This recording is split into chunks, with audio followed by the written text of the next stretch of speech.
Como é que você está? Espero que o seu dia tenha sido uma bênção total, uma bênção total. Daqui a pouquinho a gente vai colocar um hino para rodar. E ontem eu tive a alegria de encontrar a Elisvânia, uma bênção. Ela é de São Paulo, deve estar assistindo a sala agora, e saiu lá do plano piloto, que é a, a nossa cidade aqui de Brasília, e veio aqui adorar comigo em um dos cultos da minha igreja. E ela veio com dois amigos, a Elivânia. Foi muito legal o encontro com ela.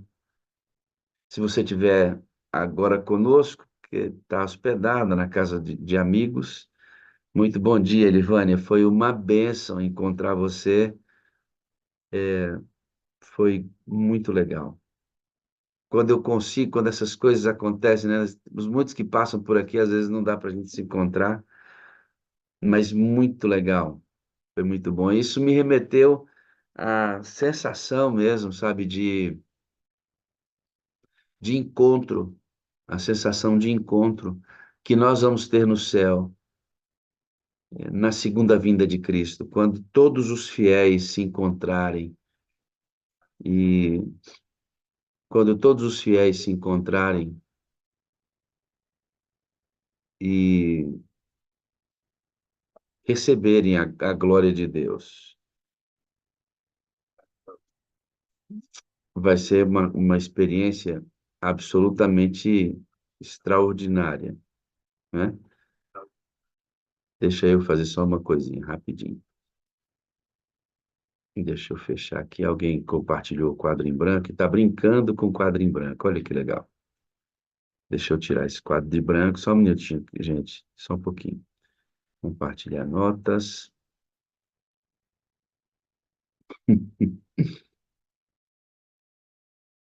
Vânia, né? Vai ser uma sensação maravilhosa encontrar aqueles que permaneceram fiéis até o fim. Pessoas que irão experimentar esse encontro não somente entre si, mas encontrarão o Pai, o Filho, o Espírito Santo, os anjos de Deus. Isso é algo extraordinário, né? E é algo de tamanha importância para nós, né?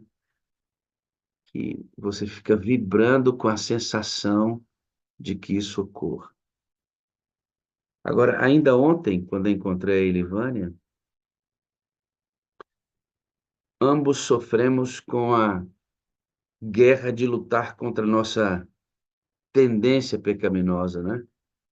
Você, eu, a Elivânia, a Janete, a Marisa Francisquini, todos nós ainda temos que enjaular essa fera por meio da atuação do Espírito Santo, nos manter em santidade até que Jesus venha. Quando nos encontrarmos novamente, Elivânia, quando Jesus voltar, nós não teremos mais essa luta. Estaremos de fato em paz. Aí vai se cumprir o que está em Apocalipse capítulo 1, versículo 7, né? Eis que todo olho verá.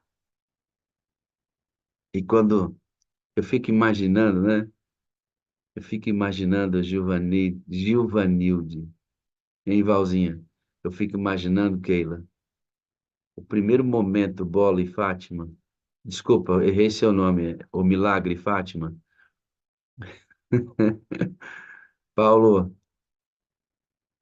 pensa comigo, amigo.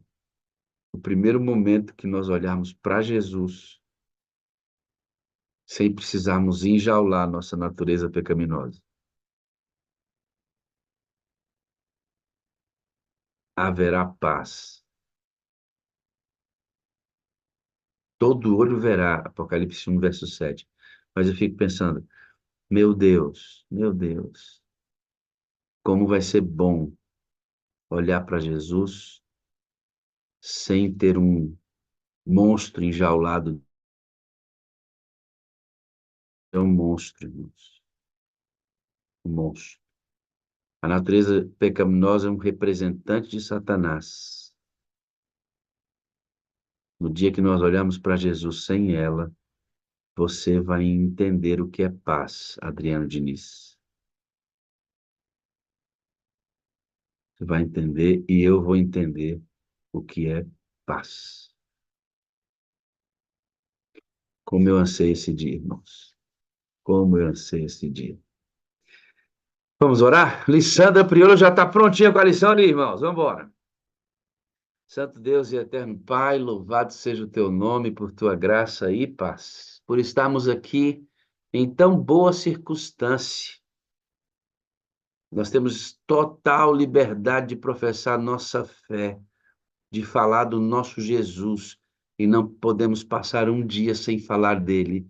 Hoje, se o Senhor quiser que a Suzy testemunhe, você vai ver como é que a Suzy, Senhor, está avançada nesse processo, como o Espírito Santo despertou a Suzy para falar de Jesus. Toma essa reunião em tuas mãos, Deus, e a abençoe. Jesus, perdoa nossos pecados. Toma essa reunião em tuas mãos e a abençoe. Batize-nos com o teu Espírito Santo. Espírito Santo, nos guia, comunica conosco hoje. Toma essa reunião em tuas mãos. Faz como o Senhor quiser. Revela Jesus aqui hoje através de tudo, de tudo. Pedimos em nome de Jesus. Amém, amém e amém. Ah, que privilégio. Que privilégio. Privilégio podermos estar aqui juntos nesta madrugada. Aqui agora são só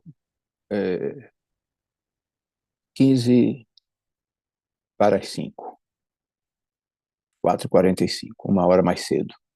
Mas é um privilégio estarmos juntos. É um privilégio podermos abrir a palavra de Deus e meditar neste momento. Orar ao Senhor, buscar o Senhor.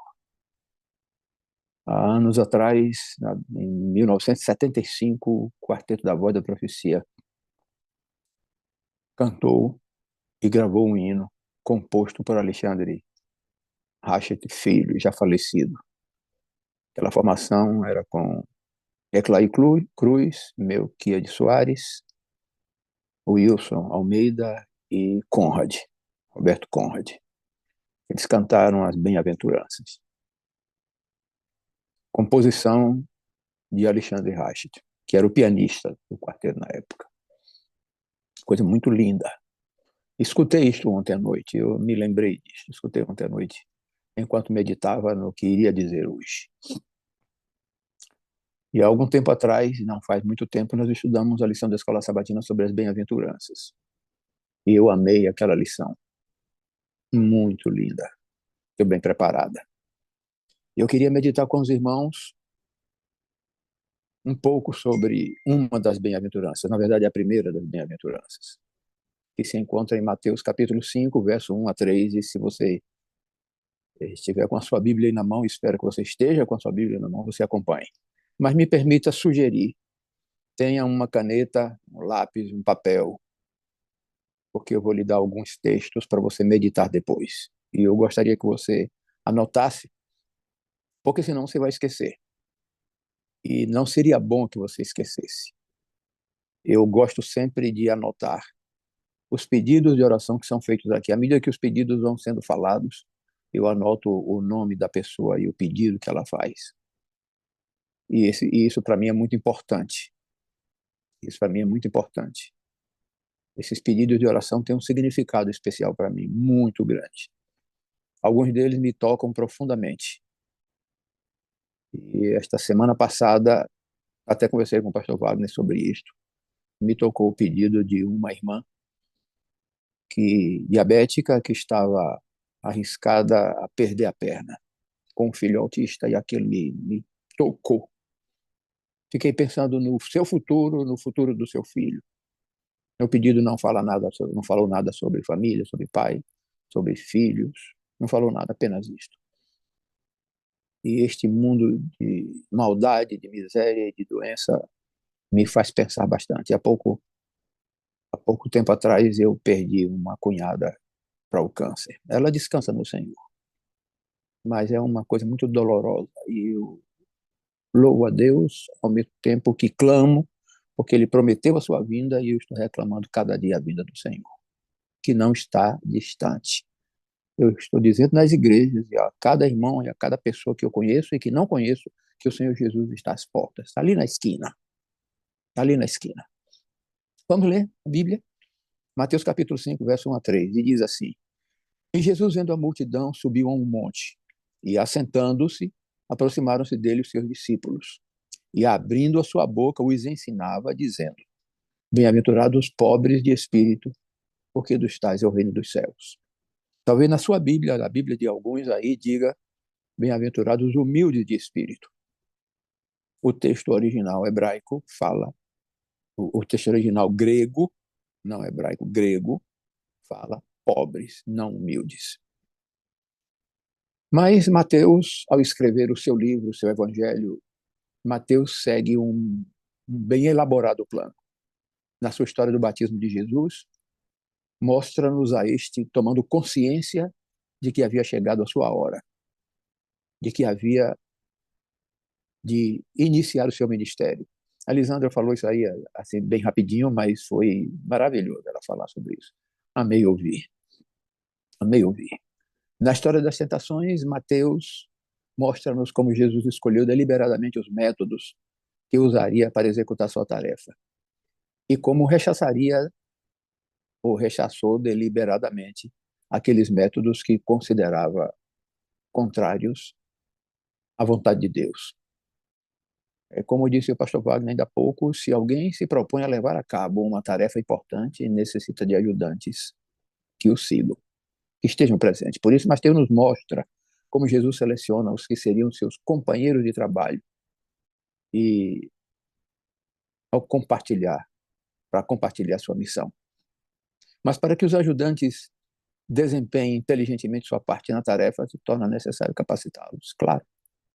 Então, no Sermão do Monte, Mateus nos mostra Jesus dando instrução aos seus discípulos na mensagem que eles deveriam transmitir a todos os homens. É na apresentação do Sermão do Monte que encontramos em Lucas tudo isto, porque lá Lucas dá prosseguimento à nomeação oficial dos 12, conforme está em Lucas 6, verso 13, o segundo texto para você anotar.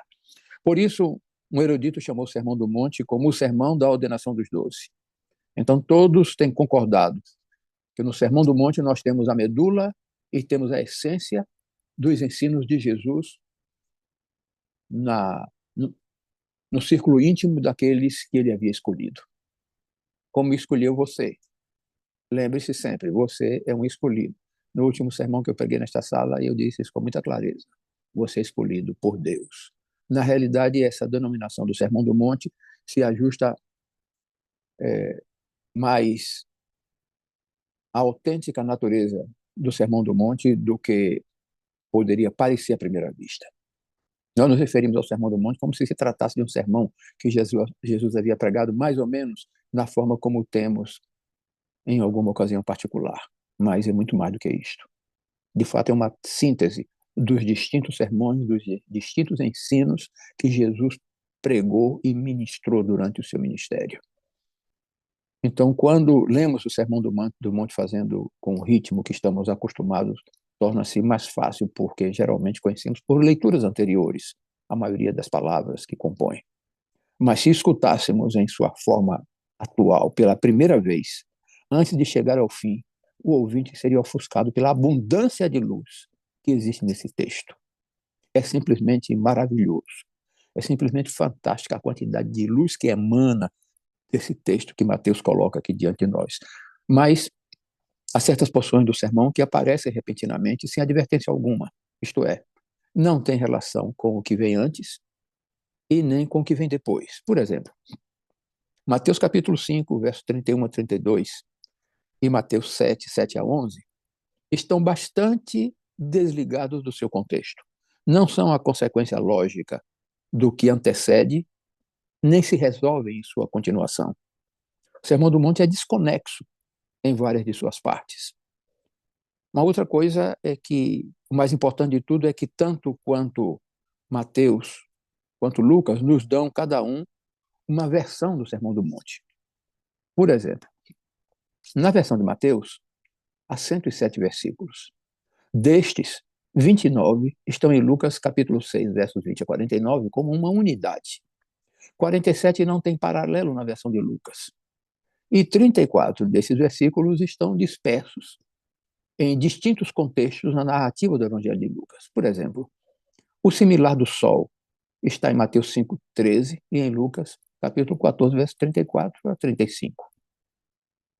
O similar da lâmpada está em Mateus capítulo 5, verso 15 e em Lucas no capítulo 8, verso 16.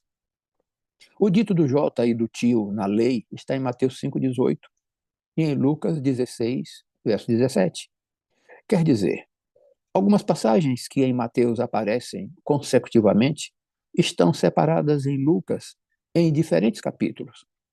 O outro exemplo é o da trave e do argueiro no olho do irmão, que está em Mateus 7, versos 1 a 5, e em Lucas, no capítulo 6, versos 37 a 42. A passagem em que Jesus convida os homens a buscar, porque assim encontrarão, está em Mateus capítulo 7, versos 7 a 12, e em Lucas, no capítulo 11, versos 9 a 13. Tal como temos visto, Mateus é essencialmente didático no seu evangelho. E quando eu falo isso, eu me lembro da irmã Thais, acho que é Thais, aquela professora, tremendamente didática. Eu me lembro de Raquel, tremendamente didática. Fantástico isto. Mateus é didático no seu evangelho. E uma de suas características é que coleciona, ele arruma os ensinos de Jesus sob títulos bastante gerais.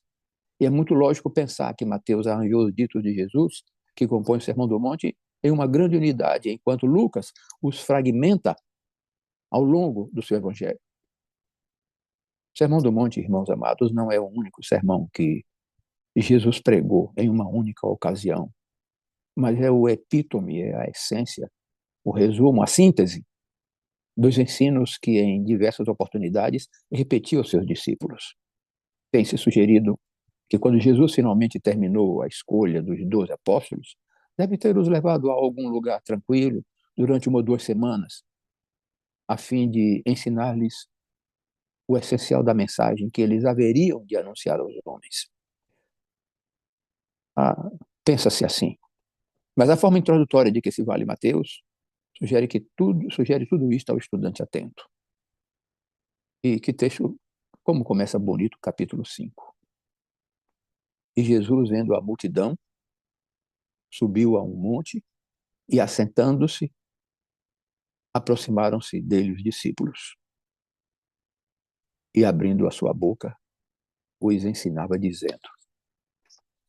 Nestes breves versículos, há 3 pontos importantes que podem ajudar-nos a compreender o significado desta mensagem. O primeiro, Jesus começou a ensinar depois de se ter assentado. A postura do rabino judeu era assentado. Frequentemente, os rabinos comunicavam alguns dos seus ensinos enquanto caminhavam com seus discípulos ou estando em pé. Todavia, quando faziam profissionalmente, faziam-no sentados. O segundo é que Mateus diz, ademais, que ele abrindo sua boca. No grego, esta expressão, esta frase, abrindo sua boca, tem pelo menos 2 significados. O primeiro, que se usa como introdução a alguma declaração particularmente solene ou importante. É o prefácio lógico de qualquer declaração de peso. O segundo é que usa-se para referir-se aos ditos de uma pessoa que verdadeiramente está abrindo o seu coração e mostrando o mais íntimo conteúdo da sua mente. Isto é, o ensino que se pronuncia desta maneira é direto, sem barreiras na comunicação. Este segundo significado da expressão assinala que o Sermão do Monte não é um ensino qualquer de Jesus. É o pronunciamento grave e solene das coisas fundamentais. Nestes ensinos, Jesus está abrindo seu coração àqueles que seriam seu braço direito no cumprimento da missão. E, por último, as versões comuns dizem que Jesus os ensinava, dizendo. Em grego, usam-se 2 tempos. pretéritos diferentes, um dos quais não existe em português e na maioria das línguas, e que, portanto, é muito difícil de traduzir, que é o aoristo. Este tempo expressa uma expressão que foi iniciada e completada no passado. Aqui o tempo é imperfeito, que descreve, então, uma ação habitual, repetida de Jesus. Então, o que Mateus está dizendo, em grego, de maneira clara e inequívoca, é que o Sermão do Monte não é um sermão específico que Jesus pregou em certa oportunidade, uma oportunidade particular. Ele ensinava continuamente, de maneira habitual, aos seus discípulos. Então, o Sermão do Monte é algo muito maior e importante do que geralmente nós pensamos. Mateus, nestas breves palavras introdutórias, quer chamar-nos a atenção para o ensino oficial de Jesus, que nestas palavras está abrindo o seu coração. Está abrindo o coração a quem? Vamos lembrar, aos discípulos. Aos discípulos, comunicando-lhes o mais profundo de seu pensamento, e que é o resumo dos ensinos que Jesus costumava transmitir no círculo íntimo de seus seguidores. O Sermão do Monte não é outra coisa senão a evocação concentrada de muitas horas de comunhão íntima entre Jesus e seus discípulos. O estudo da Bíblia exige horas de comunhão com o Senhor. Mateus, ao escrever isto aqui, ele está dizendo que eles tomavam tempo, que Jesus tomava tempo para estar com eles nos momentos de comunhão. Jesus comungava com eles e eles com Jesus. Mateus está dando-nos um exemplo de que comunhão com o Senhor não significa aquela oração curtinha que a gente faz. Por isso, tantas vezes o Senhor disse: entra no teu quarto, fecha a tua porta, e o teu pai que ouve em secreto, ele ouvirá. Comunhão com Deus é estar com ele naqueles momentos especiais e em momentos comuns do dia a dia. Há necessidade de comunhão íntima com Jesus para conhecê-lo. É através dessa comunhão que ele se revela. A Bíblia foi escrita para revelar o Senhor e o seu amor infinito que abarca este universo inteiro. Então, repetindo, o Sermão do Monte não é outra coisa senão a evocação concentrada de muitas horas de comunhão íntima entre Jesus e os seus discípulos. E ao começar o estudo sobre o Sermão do Monte, nós nos colocaremos frente a frente com esta bem-aventurança, para que a gente possa concluir com respeito, com admiração, com gratidão e amor, pelo muito amor com que o Senhor nos tem amado. Leia de novo o verso 3 do capítulo 5. Leia comigo. Bem-aventurados os pobres de espírito, porque deles é o reino dos céus. Pode-se perceber que todas as bem-aventuranças possuem a mesma forma. No original grego não aparece a junção que une em português as duas partes de cada bem-aventurança. Por que aqui é assim? Porque Jesus não as pronunciou em grego, e sim no aramaico, que era uma classe de hebraico que os judeus falavam naquele tempo. Em aramaico e no hebraico, há uma expressão muito comum, que é uma espécie de interjeição, e que significa quão feliz é. Essa expressão em hebraico, asherê, é muito comum no Velho Testamento. Por exemplo, no Salmo, capítulo 1, verso 1, que a gente conhece de cor. Diz assim, em português, bem-aventurados, bem-aventurado o varão. No hebraico diz, quão feliz é o varão. Essa é a mesma forma que Jesus utiliza nas bem-aventuranças. Então, as bem-aventuranças não são simples afirmações, são exclamações enfáticas. Quão feliz é o pobre de espírito. Quão feliz é o pobre de espírito. Isto é muito importante porque significa que as bem-aventuranças não são piedosas exclamações de esperança no que poderia vir a ser. Não são profecias brilhantes com um halo de glória futura em algum céu distante. São exclamações de alegria por algo que já é e que já existe. São felicitações. A bem-aventurança que o cristão recebe não é uma bem-aventurança posposta por um estado futuro de glória celestial, mas algo que já existe aqui, nesse momento, agora. Não é algo que o cristão receberá, senão que já haja recebido. Naturalmente, chegará, alcançará plenitude de cada dom, quando possa gozá-lo na plena presença de Deus. Por enquanto, cada dom é algo que já se pode desfrutar aqui e agora. As bem-aventuranças, com efeito, dizem: que felicidade é ser um cristão, que alegria seguir a Cristo, que alegria conhecer a Jesus como Mestre, como Salvador, como Senhor. As formas das bem-aventuranças nos indicam que são expressões de gozosas surpresas, radiante felicidade pela realidade da vida cristã. Frente a frente com as bem-aventuranças se faz impossível toda a interpretação do cristianismo como uma religião triste e carente de entusiasmo. A palavra bem-aventurados, que se usa em cada uma das bem-aventuranças, merece uma especial atenção. Por exemplo, no grego é Macários. Geralmente se usa para descrever os deuses. Na fé cristã, há um gozo e alegria que são divinos. O significado de Macários pode se entender melhor a partir de um dos usos comuns na literatura da época. Os gregos chamavam a ilha de Chipre de Ré Macários, porque, segundo eles, a ilha proporcionava tudo o que uma pessoa podia para ser feliz. Macários, então, descreve um gozo autossuficiente que possui em si mesmo o segredo de sua própria irradiação. Esse gozo sereno, intocável e autônomo, que não é afetado pelas diferentes circunstâncias da vida. A felicidade humana depende das ocasiões, depende das circunstâncias e de circunstâncias mutantes da existência, algo que a vida pode dar e, ao mesmo tempo, pode tirar. A bem-aventurança cristã está livre de qualquer risco. Nada pode tocá-la ou atacá-la. Nada nem ninguém tirará a sua alegria, conforme está em João capítulo 16, verso 22. João 16, verso 22. As bem-aventuranças nos falam desse gozo que sai ao nosso encontro, ainda que em meio à dor.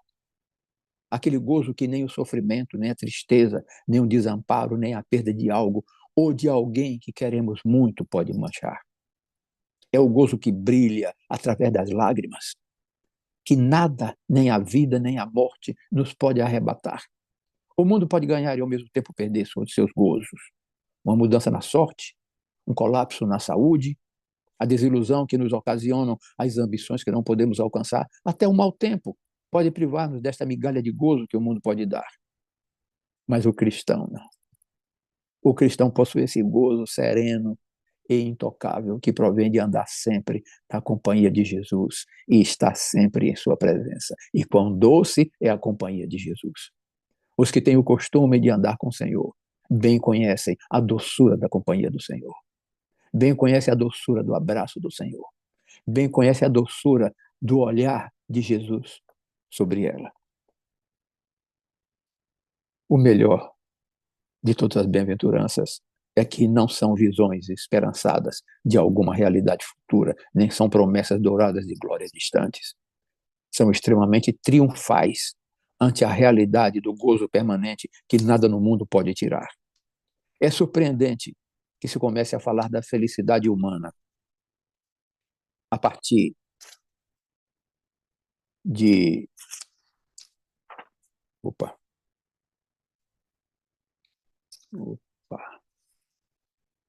A partir do dizer: bem-aventurados os pobres de espírito. Há três maneiras de entender o significado da palavra pobres. Eu queria gastar um pouquinho desse tempo aqui, porque a palavra pobre aqui em Mateus 5:3 é pitokoi. No grego há duas palavras que designam a pobreza. Uma delas é penês. Penês é o homem que tem que trabalhar para ganhar a vida. Aquele que se serve a si mesmo, atendendo suas necessidades com suas próprias mãos. O autodiáconos. Penês é o homem de trabalho, o obreiro, que não tem nada que lhe sobre. O homem que não é rico, mas que tampouco sofre a miséria. Na bem-aventurança, não. Mateus não usou a palavra penês, mas pitokoi, que descreve a pobreza absoluta, total e absoluta, do que está imerso na miséria. Está relacionado com ptossem, que significa agachar-se, encolher o corpo. Descreve, portanto, a pobreza que não pode levar nada e que se oferece uma esmola para aliviar a situação. Você, com certeza, está se lembrando de alguém todo encolhido, em algum canto, em alguma esquina, em alguma porta, que apenas estende a mão para receber. Pede mais com o olhar do que com a boca, com as palavras. Ah, meus irmãos, Penez descreve o homem que não possui nada supérfluo. Pitocói, em contrapartida, descreve o homem que não tem nada. Tudo isto torna a bem-aventurança mais difícil de compreender, porque o homem que nada tem, que sofre e vive na mais abjeta pobreza, é um bem-aventurado. Bem-aventurado o homem que está na mais absoluta pobreza. Lembrem-se, Jesus não falava em grego, mas no aramaico. E nesta língua pobre tem um significado muito especial. No hebraico, as palavras para pobre são hani e ebion. Estas duas palavras sofreram na evolução do idioma hebraico uma quádrupla mutação. No princípio, significava simplesmente pobre, sem poder, sem prestígio, sem influência. Depois ela evoluiu para apenas carecer de poder, de prestígio e de influência. Evoluiu para carecer de poder, de prestígio, de influência, era alguém oprimido, explorado ou vassalado pelos poderosos. Por último, veio significar alguém que, por não poder possuir, por não possuir recurso algum temporal, colocasse a sua completa e total esperança e confiança em Deus. De modo que pobre em hebraico é alguém que humildemente coloca toda a sua confiança em Deus. Perceberam a beleza do significado que Jesus está colocando aqui? É com este sentido que o salmista usa o Salmo 34, verso 6. E não esqueça, anote esses versos que eu vou dar agora para você conferir mais tarde, fazer parte do seu estudo. Porque se você não anotar agora, não vier anotando quando terminar esse sermão aqui, quando terminar esses momentos de adoração, você vai se esquecer de tudo isto. É assim que muitas vezes acontece quando a gente sai da igreja. A gente não anota. E sai conversando com um e com o outro, quando chega em casa já não se lembra mais do sermão. Eu acredito que alguns dos irmãos que estão me ouvindo neste momento na sala não se lembram nem do tema mais da lição da Escola Sabatina que terminou sábado passado. Eu não estou falando do tema o grande conflito. A gente não lembra mais do título da primeira lição do grande conflito. E foi uma lição que impactou, se a gente não anotar e não sair da igreja falando sobre essas coisas até chegar em casa e em casa ainda continuar falando sobre isto, a gente termina perdendo a essência da mensagem que Deus enviou pelo seu servo, pelo pregador. Por isso que eu lhe pedi desde o princípio, anote. Eu vou dar os textos para depois você anotar em casa, porque a gente não tem tempo para ler tudo que está escrito aqui. Ok. Salmo 34, verso 6. É nesse sentido que o salmista usa. O Senhor se compadece do pobre. Nos Salmos, o que é pobre nesse sentido recebe a misericórdia dia a dia e o amor de Deus. Está no Salmo capítulo 9, verso 18. Deixe-me ler somente este salmo aqui, só um pouquinho. Salmo 9, verso 18, para a gente ter uma noção. Salmo 9, verso 18, na minha Bíblia diz assim, na sua certamente. O Senhor será lembrado por um alto, o Senhor será também um alto refúgio para o pobre. Algumas Bíblias dizem oprimido. Um alto refúgio em tempos de angústia. A mesma coisa vem no Salmo 35. Salmo 35, verso 10, nós encontramos algo semelhante. Diz assim: todos os meus ossos dirão, Senhor, quem é como tu, que livras o pobre daquele que é mais forte do que ele? Assim vem também no Salmo 68, verso 10.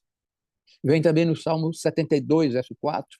No Salmo 107, verso 41. No Salmo 132, verso 15. Você pegou aí?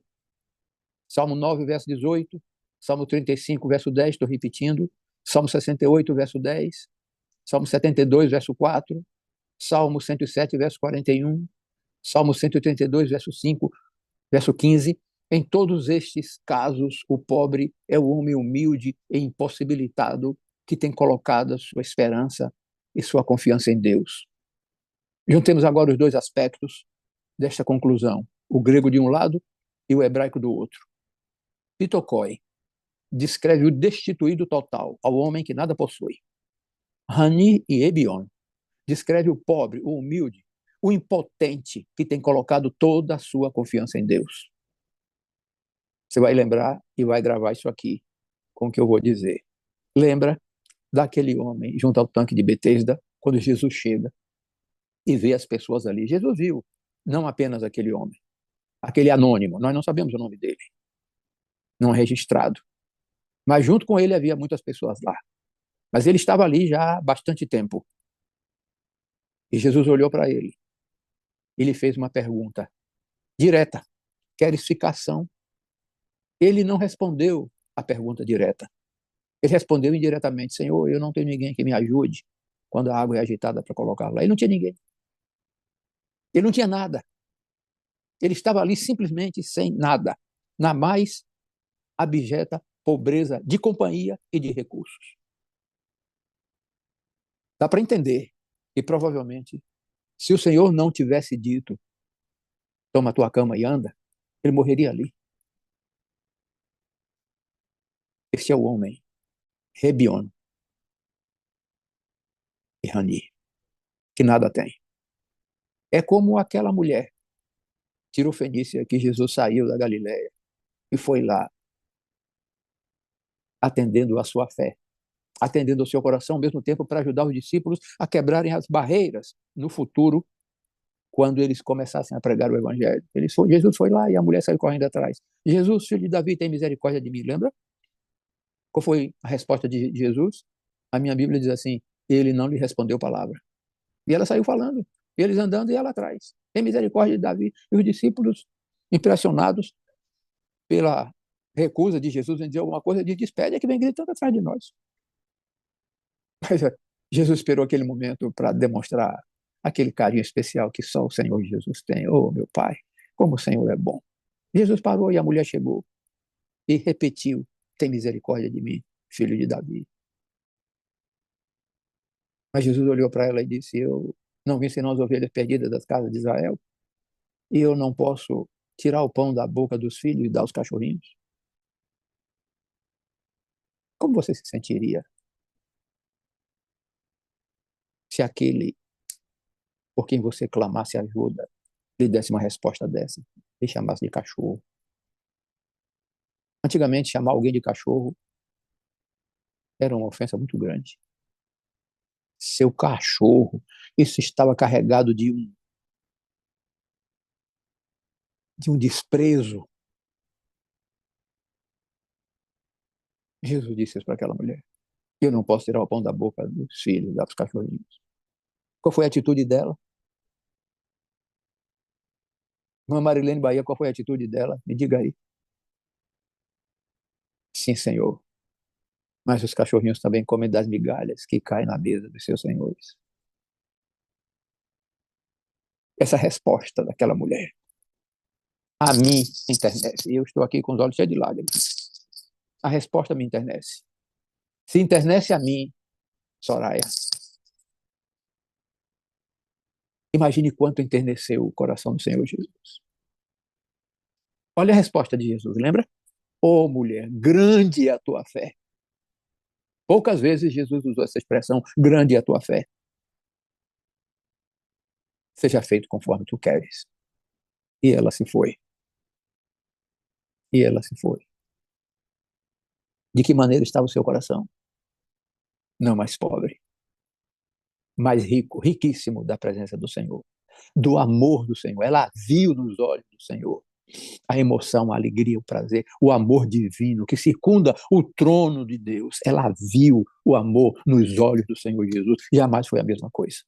Quando a gente toma tempo para comungar com o Senhor, a gente passa a enxergar pela fé o amor nos olhos de Jesus. Cada palavra de Jesus tem um significado carregado, um significado pleno de um amor eterno que está escrito nas palmas das tuas mãos. Tenho gravado o teu nome nas palmas das minhas mãos. Irmã Janete, irmã Dalice, cada irmão que me está ouvindo aí, Val, Aderlândia, cada um que está ouvindo, Rogério, Pastor Wagner, o amor do Senhor está escrito nas palmas das mãos de cada um de nós que se sente pobre. Que se sente pobre. Então, bem-aventurados pobres quer dizer, bendito e feliz é o homem que tem tomado consciência de sua total destituição e que tem colocado sua confiança em Deus. Se alguém se torna consciente de sua total destituição e bota toda a sua confiança em Deus, entram em sua vida dois elementos que são as faces opostas de uma mesma realidade. A primeira, muitas coisas que lhe serão indiferentes, porque saberá que não pode receber nem felicidade, nem segurança das coisas. Segundo, sentirá que Deus é verdadeiramente o único que no fundo lhe importa, pois saberá que Deus é o único que lhe pode oferecer ajuda, esperança e fortaleza. Então, o pobre de espírito é o homem que descobriu que as coisas não significam nada e que Deus lhe significa tudo. Contudo, não devemos pensar que esta bem-aventurança é um elogio à pobreza material. Não é boa coisa ser pobre. A pobreza tem a sua origem no diabo. A pobreza é uma desgraça. E Jesus nunca classificou de bem-aventurada a condição de quem vive na miséria e não tem o suficiente para comer e que são constantemente acossados pelas enfermidades, porque tudo está contra eles. O Evangelho tem como um de seus objetivos a eliminação dessa classe de pobreza. Quantas pessoas pobres eu conheci que saíram deste tipo de pobreza e se adentraram até por uma certa fartura quando aceitaram o Senhor Jesus. Ouvi quantas vezes dizer, eu não sei o que acontece com esta igreja, porque fulano não tinha onde cair duro e agora ele está sossegado, está bem de vida, até casa comprou, até casa tem. Aí a gente se lembra de Ruth, capítulo 3, verso 17. Saiu com a mão na frente e outra atrás da sua terra junto com Noemi. Em que se tornou? Em que Ruth se tornou? Uma das avós do Senhor Jesus. Casou com quem? Com um homem bem de vida. Deus guiou os passos de Ruth até Boaz. Israel no deserto. O que Israel tinha para comer no deserto? Deus lhe manda o maná durante 40 anos. E Deus vai repetir daqui a pouco para nós, para mim, para você. Deus vai repetir daqui a pouquinho. O anjo enviando o maná, a comida, para aqueles que estarão refugiados da perseguição que dentro em breve vai se abater sobre nós, os guardadores do sábado, os fiéis de Deus. Desculpe eu falar nós. Deus tem um povo nesta terra. E na palavra de Deus, o povo desta terra, o povo de Deus, são os adventistas do sétimo dia, você e eu. E você que me está escutando, que não é adventista, não carregue isso como preconceito. Não veja nisso preconceito. Porque eu não nasci nesta igreja. Mas o Senhor me trouxe para esta igreja. Eu não nasci pastor. O Senhor me chamou para ser pastor. O Senhor me tirou de dentro do palácio do Itamaraty para ser embaixador deste evangelho. Eu sei o significado do que significa ser adventista do sétimo dia. Eu sei o que significa ser filho de Deus. Cada filho de Deus sabe o que significa ser filho dele, de um Pai eterno, todo-poderoso, maravilhoso, repleto de amor. Por isso, João diz assim: vede quão grande amor os tem concedido o Pai, em sermos chamados filhos de Deus. Que privilégio ser filho de Deus, filho do Rei do Universo. Então, irmãos amados, concluindo, a pobreza bem-aventurada é a do pobre de espírito, a do espírito que reconhece a sua própria falta de recursos para fazer frente às exigências da vida e encontra a ajuda e a fortaleza de que necessita em Deus. Jesus disse que a estes pobres pertencem o reino dos céus. Quem são estes pobres? Você pode até estar bem de vida, ter um bom dinheiro na conta no banco. Gaste logo esse dinheiro no evangelho. Aplique esse dinheiro no tesouro do céu. Não fique acumulando dinheiro. Daqui a pouco você não vai ter com o que gastar. Alguém vai se apropriar do seu dinheiro. Não fique arrumando muito a sua casa, porque daqui a pouco alguém vai morar na sua casa. Não fique adquirindo automóveis valiosos, comprando carro caro. Não faça isso. Daqui a pouco alguém vai usar seus carros. Não fique tentando entender que sucesso na vida é ter bens. Daqui a pouco você não vai ter nada. Apenas, apenas, apenas a companhia do Senhor. Estamos pertinho disto. Pertinho disto. O Senhor está ali na esquina. Estou repetindo.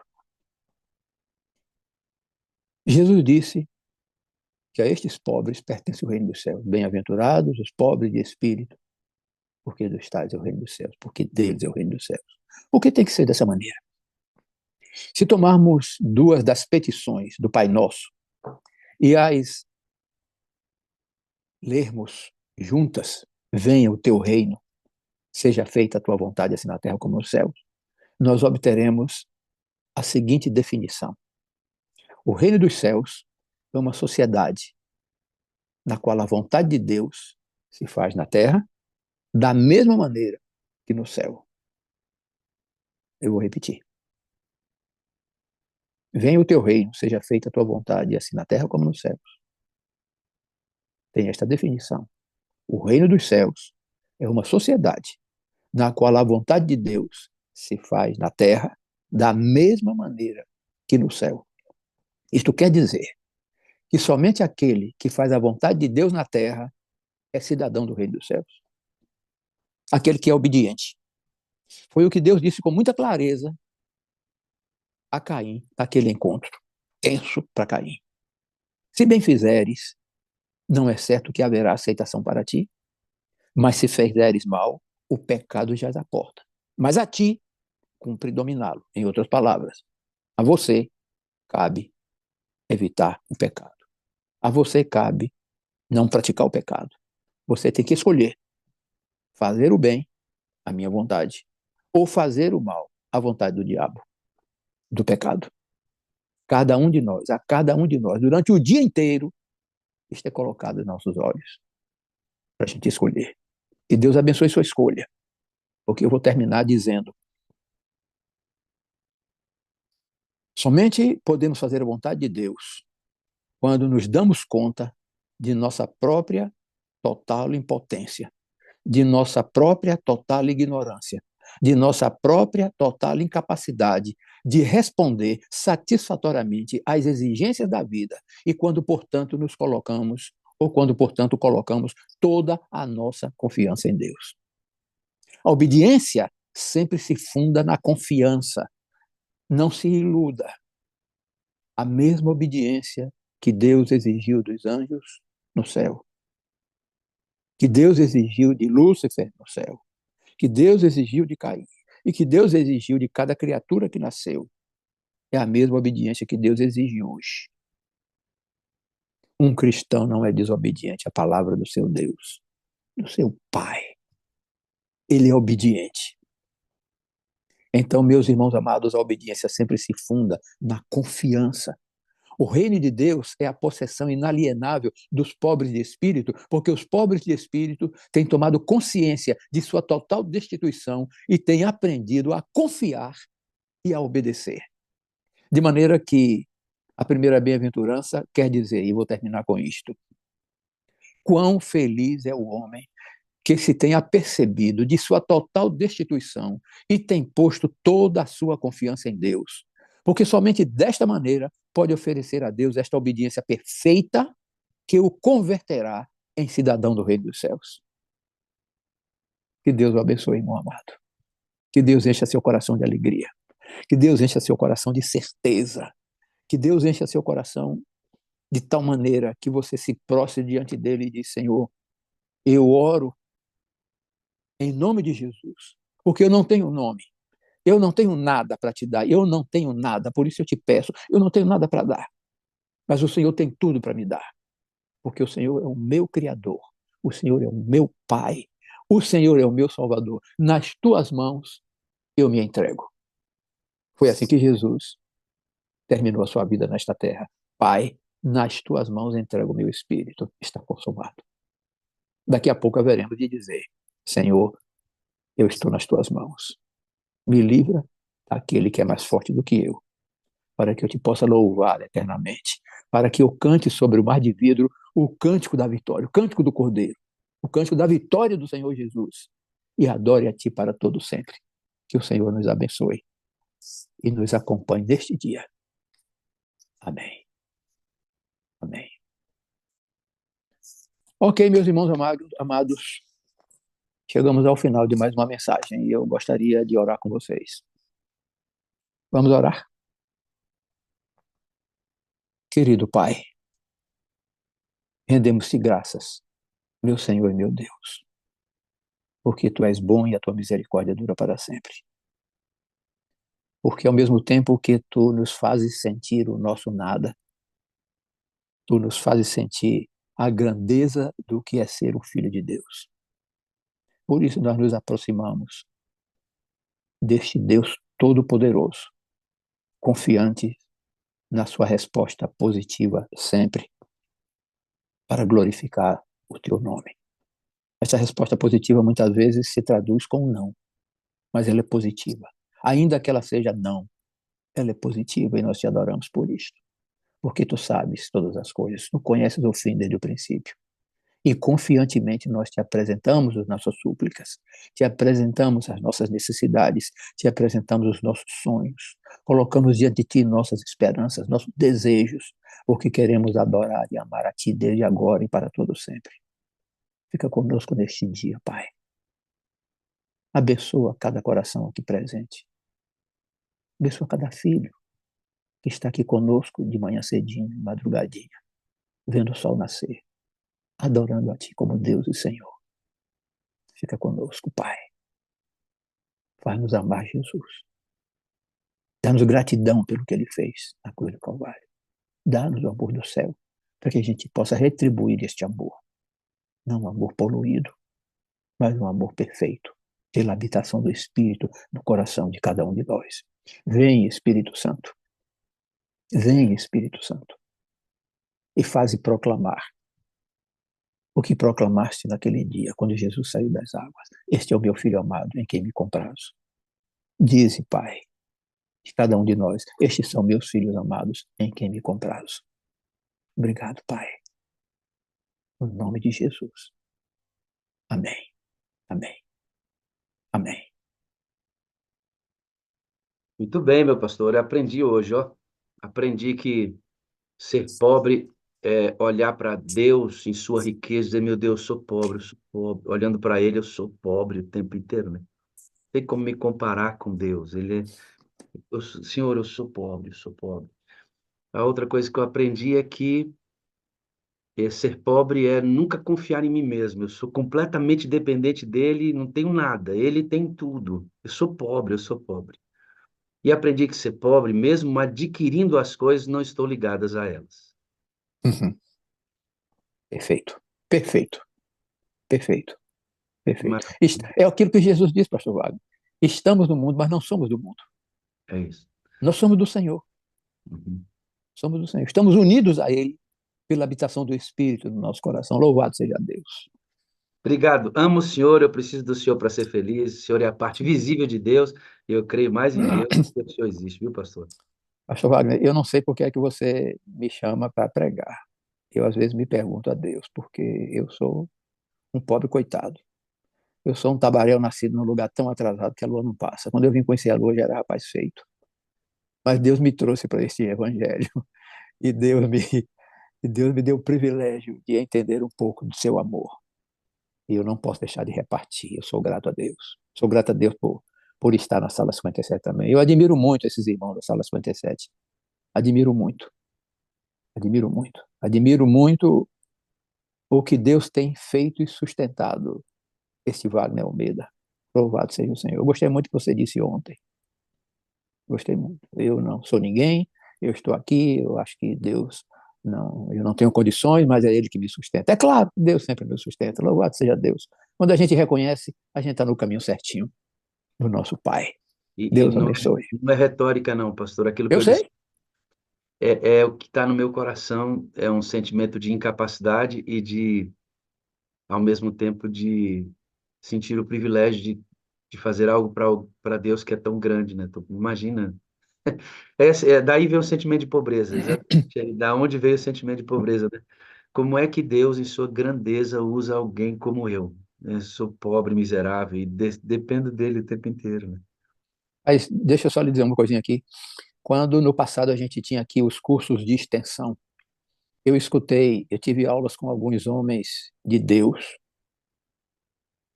Eu tive aula com o Dr. Raul Dederen, eu tive aulas com o pastor Spangler, eu tive aulas com um gigante que desde pequeno nasceu no lar de um gigante chamado Gerhard Hazel, falecido.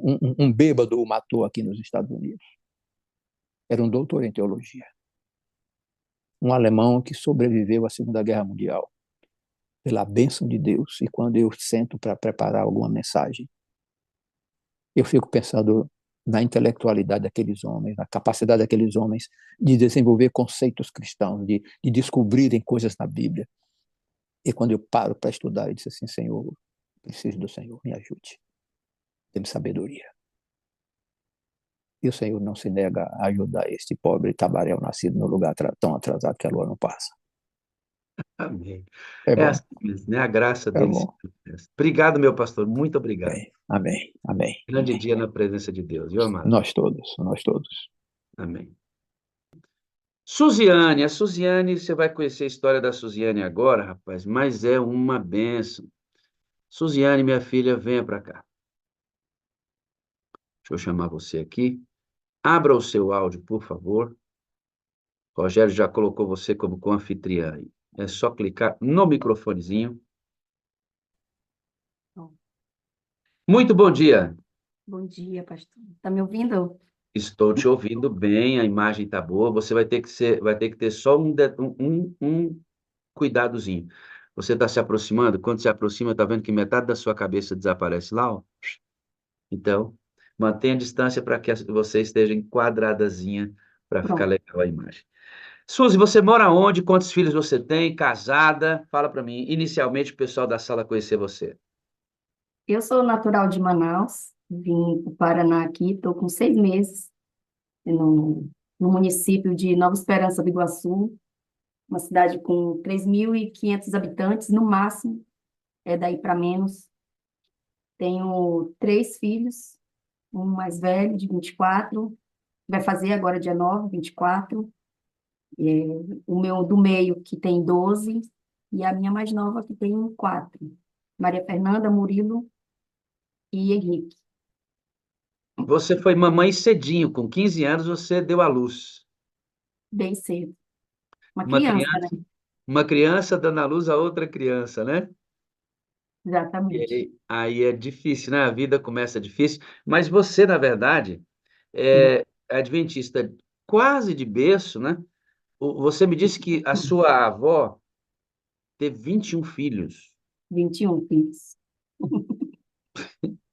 21. E Dalci, a mulher que eu gosto da voz, e Dalci, lindinha. Irmãos, imagina ter 21 filhos, Messias. A mulher paria, ficava grávida, paria, ficava grávida. Pô, não parava nunca, né? O médico Meu, já dizia até ano que vem. oh, meu Deus, imagina, essa mulher não parou de amamentar a vida inteira, Jesus. Que é isso?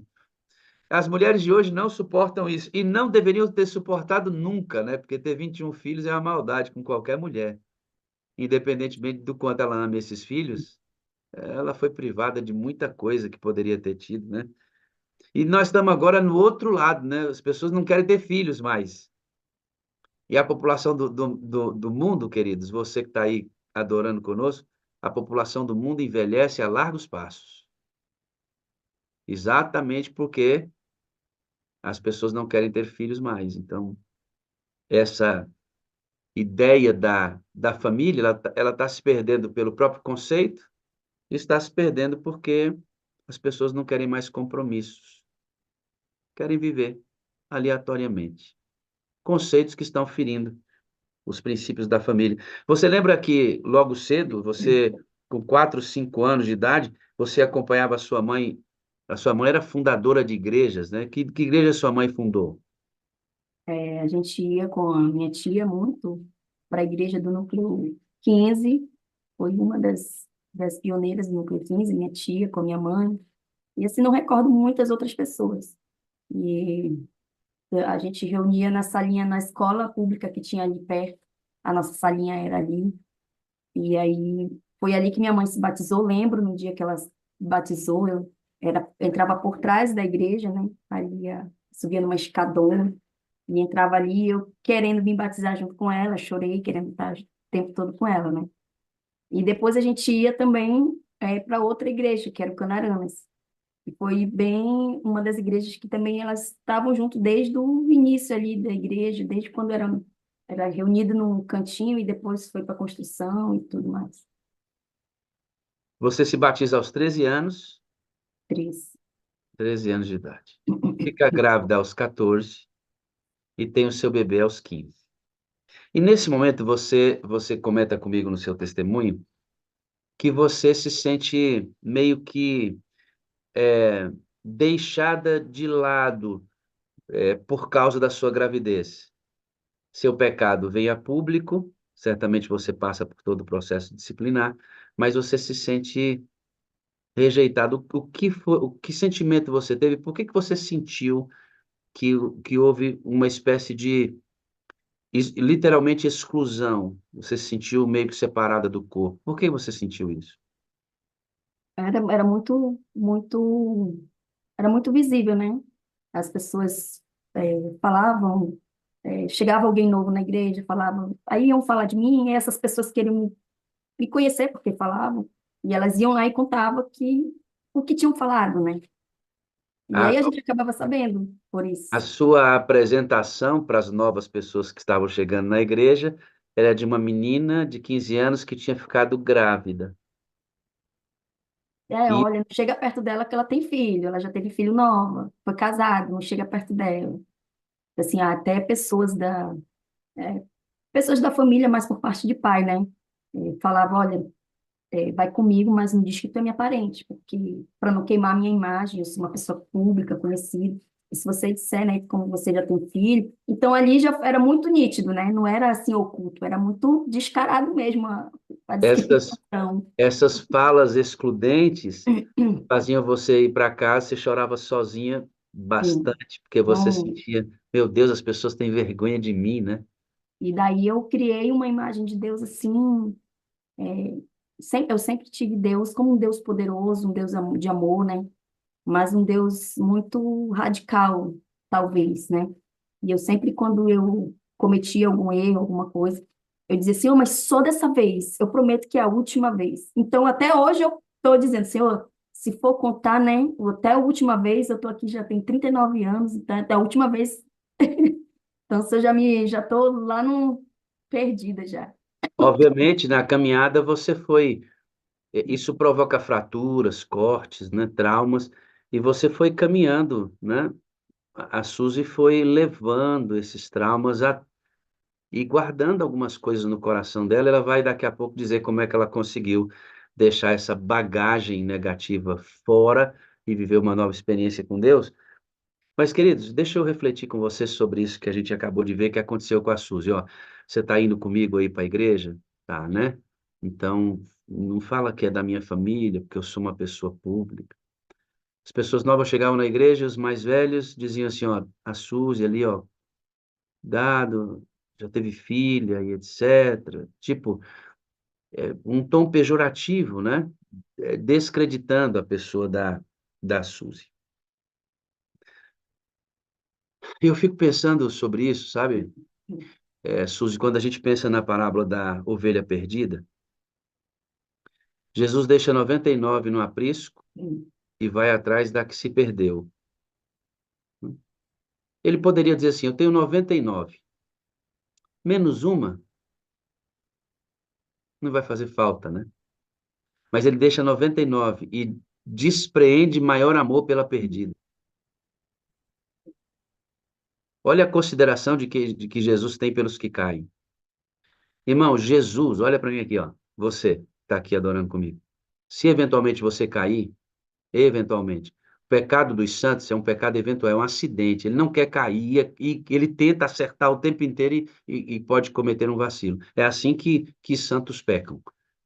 É um acidente, um acidente. Deus não quer. Quando ele diz assim, ó, ele encontra a mulher, pega em adultério, ele diz, vai, não peques mais. Não tem problema nenhum em sonhar, viver e desejar uma vida sem pecado. Não tem nenhum problema nisso.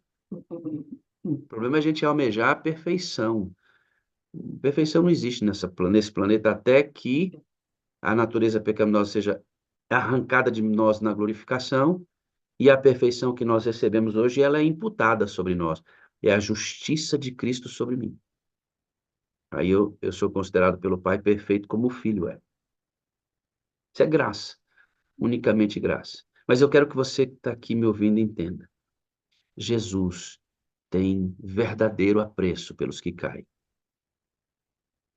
Ele ama as pessoas que caem. Sabe por quê? Deus não pode deixar de amar. Isso é isso que nos salva, né, irmão? Que Deus não tem amor, Ele é amor. E é por isso que Ele está disponível para levantar você. Aí você fala assim, ah, pastor, mas assim fica fácil demais. Não, isso é amor demais.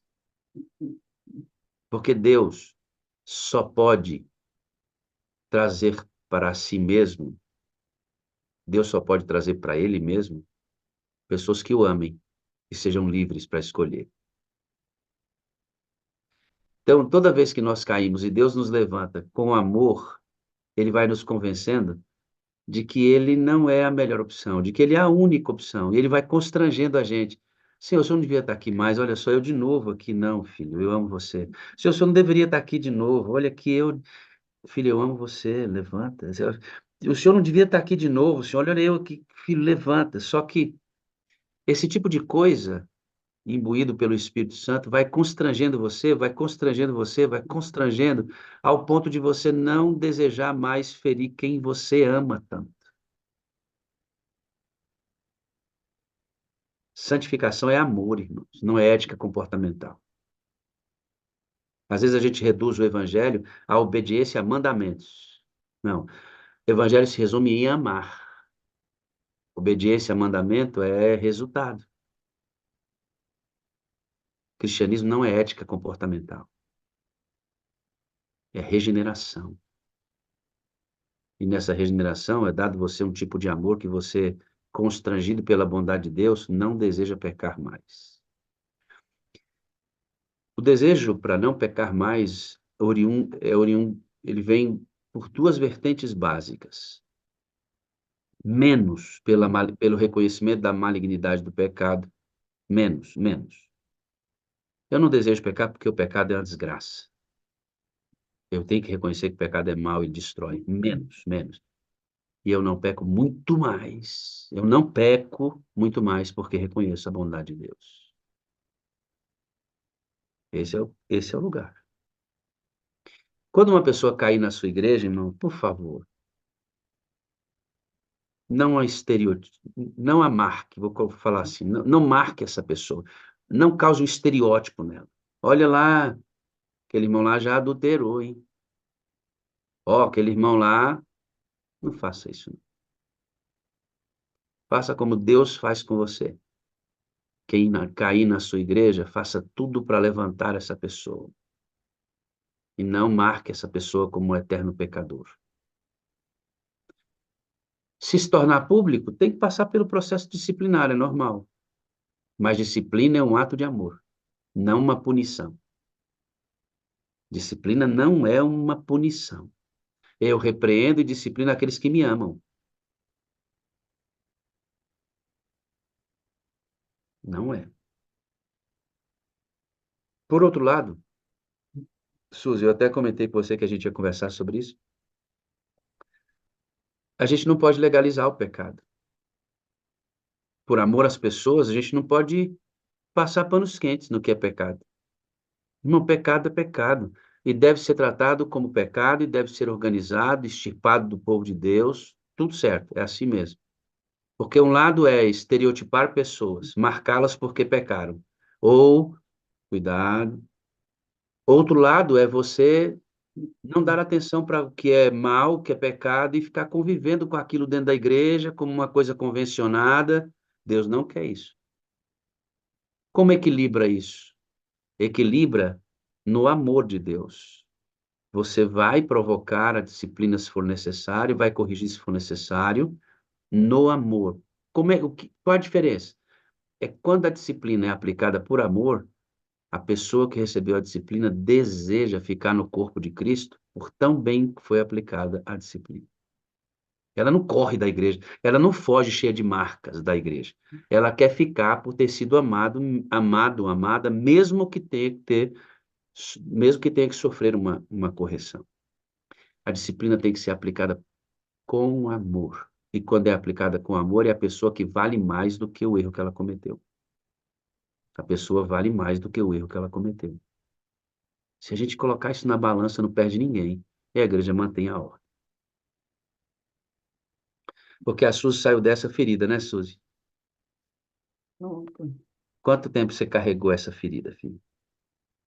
Eu vim, na verdade, carreguei isso por muitos anos, né? Desde quando aconteceu, passei minha juventude ainda, mesmo estando na igreja, né? Então, quando eu lembrava, eu sempre chorava, sempre tinha aquela mágoa. E quando eu conheci a Sala 57, eu vim entender o que é o agir do Espírito Santo, o que que é o perdão, o que eu só posso ter, né, o Espírito Santo na minha vida, Deus habitando em mim, se eu perdoar. Então, como é que eu quero que Deus me perdoe dos meus pecados? Porque eu orava pelos meus pecados e não perdoava as pessoas, né? Então, literalmente, eu vim aprender isso quando eu já conheci. Depois, já que eu conheci a Sala 57, e a Sala 57 foi para mim um professor que eu deveria ter tido há muitos anos na minha vida, desde a minha infância, né? Que é muito, muito imatura espiritualmente, né? Não tive, né, a maturidade espiritual e nada. O que eu sabia de Jesus era que eu vinha desde a minha infância, o amor que me marcou, que me prendeu, né? Então, eu vim entender tudo isso depois que eu conheci a Sala 57, já em 2020, foi quando eu entrei na sala. E eu Então, aprendi, eu orava eu disse, Senhor, é difícil você perdoar quem te magoou. Então, ali eu aprendi, né, todos os dias, pedindo para Deus tirar aquela mágoa de todos, né, que eu tinha na memória. então, na sala você lança fora as mochilas da mágoa, da dor, porque você aprende a perdoar. Então, você era uma adventista que tinha dificuldade para perdoar pessoas. Muito. Não sabia. Você sabe que nós não temos perdão, o perdão que a gente oferece para as pessoas não é nosso. O perdão que a gente oferece para as pessoas é um dom concedido de Deus. A gente não tem perdão, a gente recebe perdão para compartilhar. Ontem eu preguei na minha igreja assim, irmãos, quem ama a Deus aqui? Quem tem amor por Deus? Aí o pessoal levantou a mão e disse, não, ninguém aqui tem amor por Deus. Sabe que você tem braço? Tem, Suzy? Tem. Você precisou pedir para ter? Não. Não. Você tem cabelo? Tem. Você precisou pedir, o senhor me dá cabelo? Não, ele está aí, não é? Você tem olhos? Você precisou pedir seus olhos? Não. Você tem amor? Não, você tem que pedir para ter. Pedi para Você tem perdão? Não, você tem que pedir para ter. Nós não somos nada, né? O E ao pastor mesmo tempo, pregar aqui para a somos gente. agradecidos. Nós somos pobres. Miserável. E quando é que a gente se torna rico? É quando a gente recebe essas coisas de Deus. Ele acredita amor, eu fico rico. Ele acredita perdão, eu me torno rico. Essas coisas são os elementos da riqueza no reino. Então, quando você oferece perdão, é porque você entendeu que você não tinha para oferecer. Por isso que você não perdoava. As pessoas ficam tentando perdoar os outros. O irmão aqui, você tem alguém que magoou você, que feriu você? Não fica tentando perdoar, porque você não tem perdão. Pede perdão a Deus. Primeiro você, e depois pede o dom do perdão.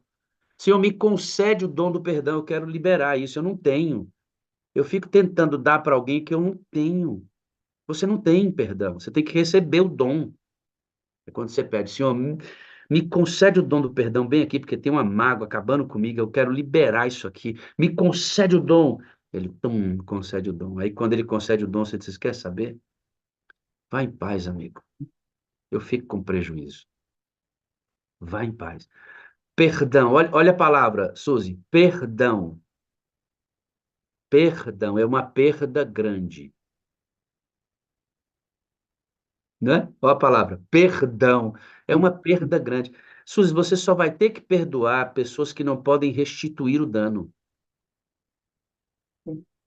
Se você puder restituir o dano, eu não preciso perdoar você, porque você pode restituir o dano. Agora, se você não pode, eu tenho que perdoar você. Isso significa que eu vou ficar no prejuízo e vou liberar você culpada como inocente. Hum, prejuízo? Eu? É, exatamente. Você, quando perdoa, fica com prejuízo e libera o outro, o culpado, como inocente. Onde é que você já viu isso? Na sua vida, irmão. Sabe por que que a gente faz isso com os outros? Porque quando Jesus perdoa você, ele fica com o prejuízo que você causou e libera você como inocente. Quando você reconhece que pecou contra ele. Que coisa, né? E você aprendeu a perdoar aqui na sala, né? Que benção, eu fico feliz. Você está há quanto tempo na sala? Estou desde 2020. Acho que uns 4 anos já. Então já tem uma boa caminhada de sala 57, né? E tem uma menininha, oi, que acordou, mamãe. Ela é Tudo a, ela bem? é a mocinha que fala, que quando o senhor fala, acorda, menina, ela que sai, ela diz, mãe, ele tá mandando a gente acordar, e ela levanta já arrumando o cabelo, já vem. É ela que A gente nem sabe o que que acontece do outro lado, né, irmão? ela sai Ontem a, pulando da cama. ontem a Beth mandou uma foto pra gente da netinha dela chorando porque a sala 57 acabou. É bonito demais isso, né? E a gente não sabe o que acontece do outro lado da tela quando vocês estão aí. Então eu bato palma aqui e digo, acorda! E o que que ela faz aí, filha? Aí ela levanta, já dá um pulo, ela diz, mãe, ele tá mandando a gente levantar, olha, ele tá mandando a gente acordar. Isso é bom demais, né? Oi, lindinha, tudo bem? Bom dia. Como é que é o nome dela? Maria Fernanda, fala teu nome. Tá Oi, com vergonha. como é É que é Maria seu nome? Fernanda. Como é que é seu nome? Maria Fernanda. Maria Fernanda. Nossa, mas você é tão linda, hein? Eita, eu vi umas fotos suas. Falando em foto, vamos mostrar logo as fotinhas da Maria Fernanda? Vamos? Deixa, deixa a Maria Fernanda, ela vai se ver agora. Eu vou mostrar você nas fotinhas. Tá bom? Olha só aqui, ó. O que que a Maria Fernanda está fazendo nessa foto aqui, ó? Deixa eu mostrar. Será que ela está fazendo aqui?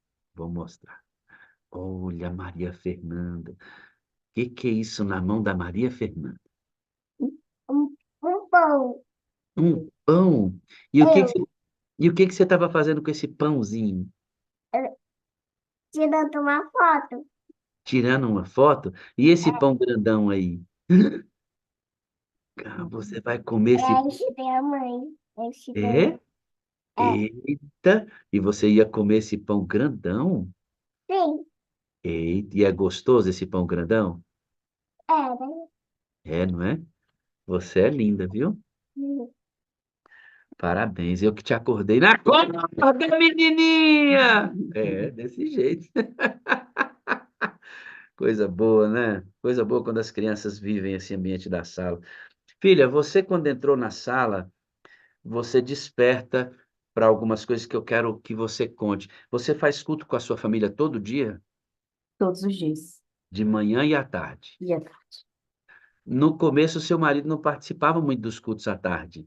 Não, E a Maria Fernanda foi uma ferramenta para ele começar a fazer parte. Como é que sim. ela fazia com ele para ele fazer parte do culto? Fala pra gente. Ela chamava, né? Ela chamava, vem, pai, vem orar com a gente, vem. Ela sempre falava, vem, pai, vamos fazer o culto. Então, assim, ela sempre estava ali, chamando ele, né? Vem cantar, vem orar com a gente. E a gente cantando. E a gente tem o nosso bordão aqui, né? O nosso hino, que é o Sumo Sacerdote. Hum. Depois que a gente entende, né? Sobre o santuário que eu aprendi na sala 57 também, o trabalho de Deus, né, no santuário lá no céu. Então, a gente, esse hino, assim, ele a letra dele é toda perfeita, é toda verdade ali, né? Do sumo sacerdote. O hino. Então a gente canta todo, meu marido gosta muito desse hino. E E a gente canta muito esse hino, né? o que que essa garotinha está fazendo aqui? É o dia da apresentação dela, Uhum. a dedicação dela na igreja, que eu não fiz, né? Quando era bebezinho. E você disse que quando vocês vão orar, ela sempre vê você, nessa nova fase É, do seu cristianismo, ela sempre vê você orando. E você sim, ajoelha, rosto em terra, e sim. todas as vezes que vocês vão orar no culto matutino, culto vespertino, ela quer orar do mesmo jeito, né? Aí ela pega o pai, pai, vamos orar. E vocês oram todos ajoelhados na casa, né? É, aí, às vezes, o pai dela quer orar sentado mesmo, ela, não, no chão. E ela é mandona. E aí vai Uhum. pro chão, e às vezes o chão tá frio, e a gente vai ali, e todo mundo pro chão. Eu gosto, né? Eu aprendi que a gente deve buscar Deus e não vai tomar tempo se eu me ajoelhar, né? Então, como é que eu quero que dar exemplo para eles se eu não vivo aquilo que eu quero que eles vivam, né? Então, eu pensei Você, muito nisso, você me disse que todas as vezes que você ora, você vai até o quarto dos seus filhos, ora impondo as mãos sobre eles.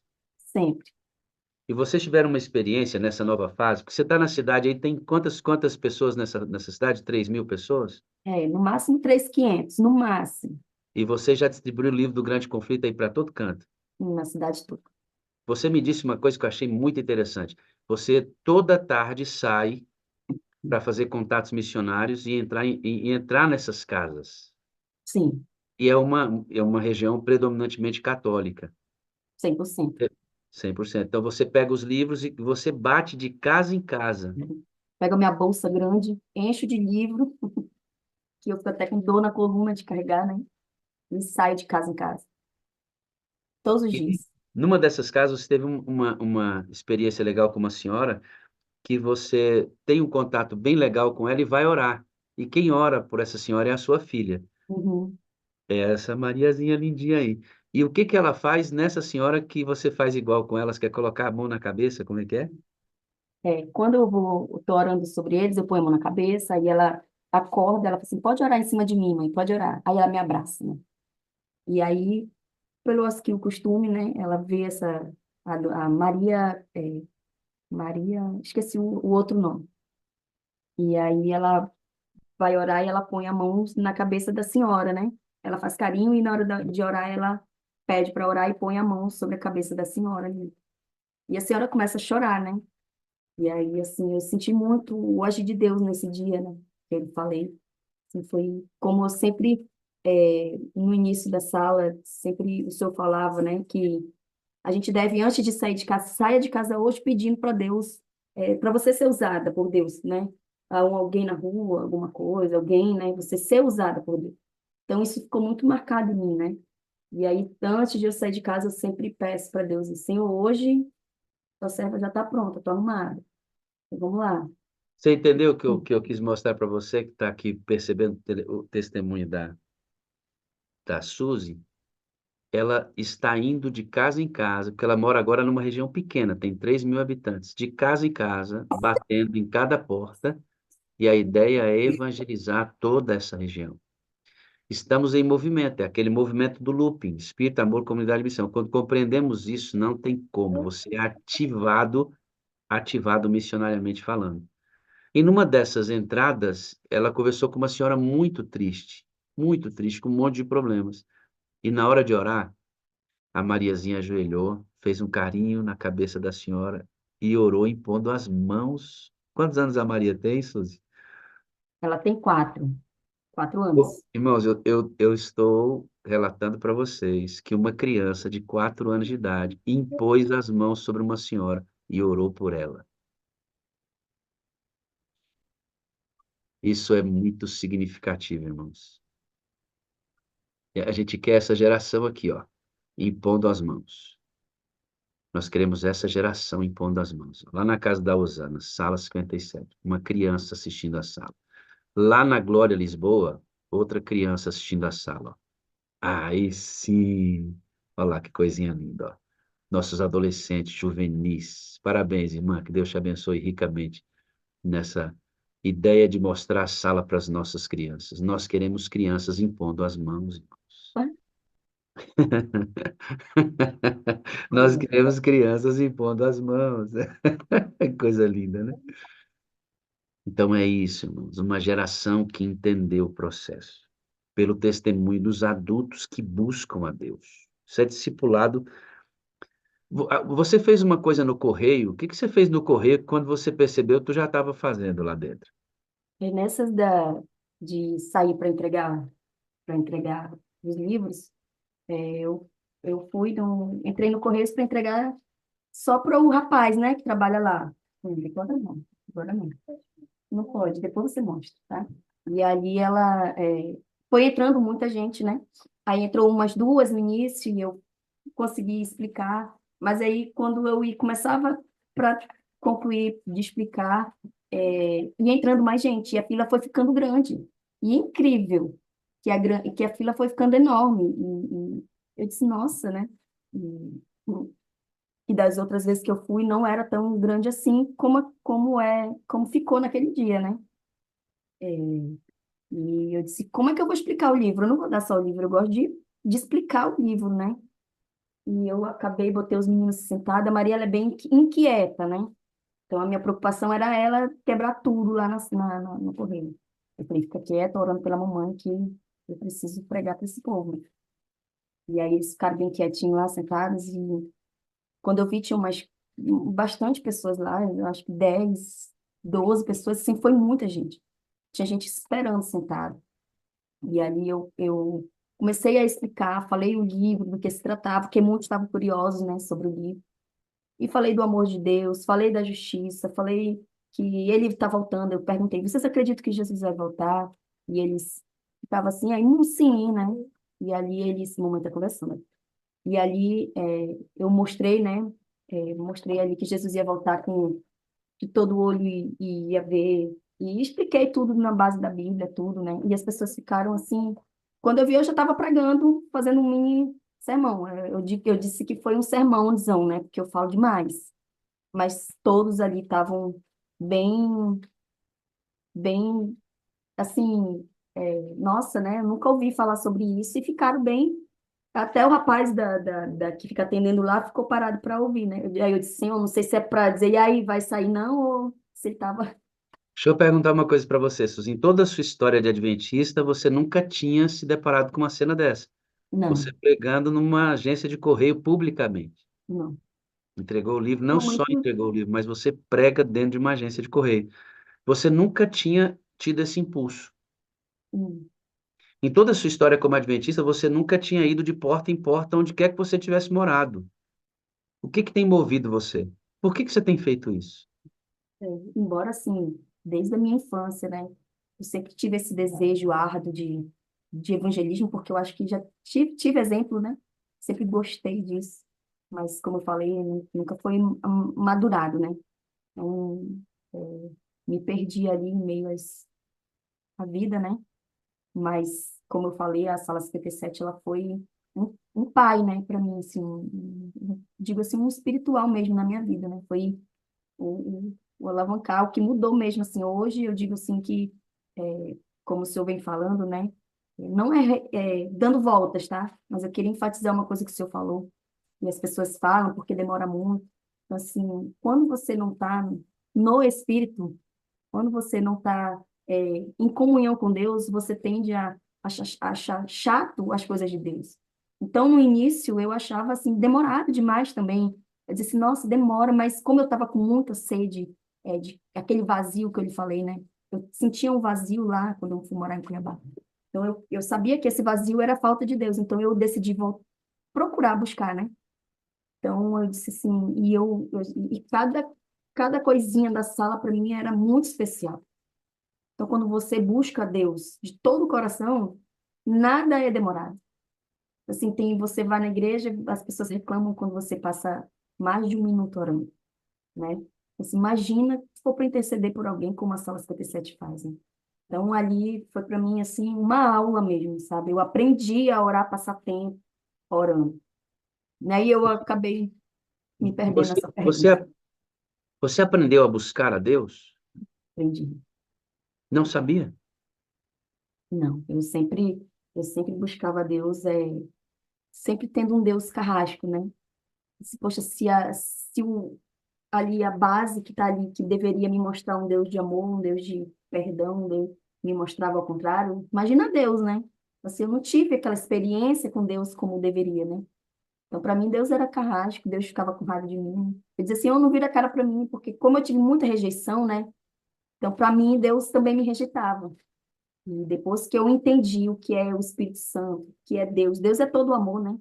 Então, ali eu entendi que, em 2020, eu entendi e aprendi que Deus só vai trabalhar em mim quando eu começar a entender, assim, Ele trabalha, né? Claro, na gente quando a gente não sabe, mas só vai mesmo o agir, né? A gente só vai conseguir entender quando a gente começar a buscar de todo o coração a Deus, né? Ter o desejo mesmo ali.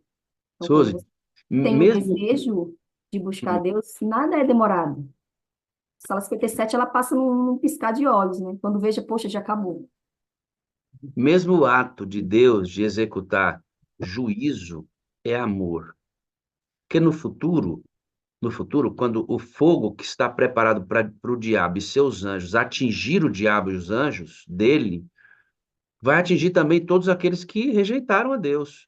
Então, lá no juízo, quando Jesus vier, não tenha dúvida, morrerão jovens, crianças, mulheres grávidas, idosos, todos que rejeitaram Jesus, assim como nos juízos menores que aconteceram já atrás, também serão destruídos. E esta ação de Deus é uma ação de amor, porque veja, se Deus pega o pastor Wagner, que o rejeitou, que não tem um coração santificado, preferiu viver a vida louca dele, sem Deus. E Deus pega o pastor Wagner e coloca no lugar que só tem pureza, santidade, bondade, amor, harmonia. Esse vai ser o pior lugar do mundo para o pastor Wagner viver.